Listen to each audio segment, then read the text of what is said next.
Үлән басып киткән йорт тирәләрен оешма предприятиеләрне шәһәребездә күп очратырга була. Моның өчен берничә урамны әйләнеп чыгу да җитә. Шәһәрнең 9нчы мәктәбе бу эшне башлап җибәргән генә. Ә менә Камыр Батыр балалар бакчасында тип-тигез газоннар белән мактана алалар.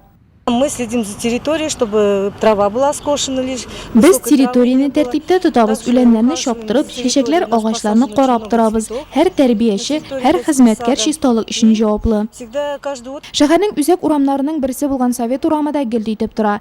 102нче йортта яшәүчеләр төзекләндерү кагыйдәләрен үтәп кенә калмаган, йорт алдан гел бакча иткән. Сәлимҗанов, Козлов урамнарына да тел-теш тидерерлек түгел. Тик уют трак милекчеләре ширкәте нигәдер күзгә ташлана торган урыннарда гына үләннәрне чаптырган. Аулак урыннарга әлегә кеше кулы тимәгән. Биеклеге 15 сантиметрдан артырга тиеш түгел.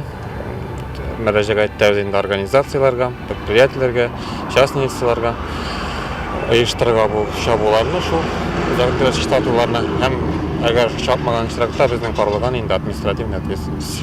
Базар янындагы территорияны да әлегә идеаль тәртиптә дип әйтеп булмый. Менә бу мини-парк хуҗасыз йортны хәтерләтә. Ә бит тәртип урнаштырыр өчен әллә ни күп кирәкми дә. Бер эшче һәм газон чапкыч та җитәрлек. Чиста булсыннар, чапсыннар билгеле. Алар бит үзләре шунда яши, матурлык үзләренә дә бит күңелле. Үз территорияләрен тәртипкә китермәгән шәхси затларга 2000 сум түләргә туры киләчәк. Ә менә оешма предприятиеләр җитәкчеләренә 30 000 сумга кадәр штрафлар каралган.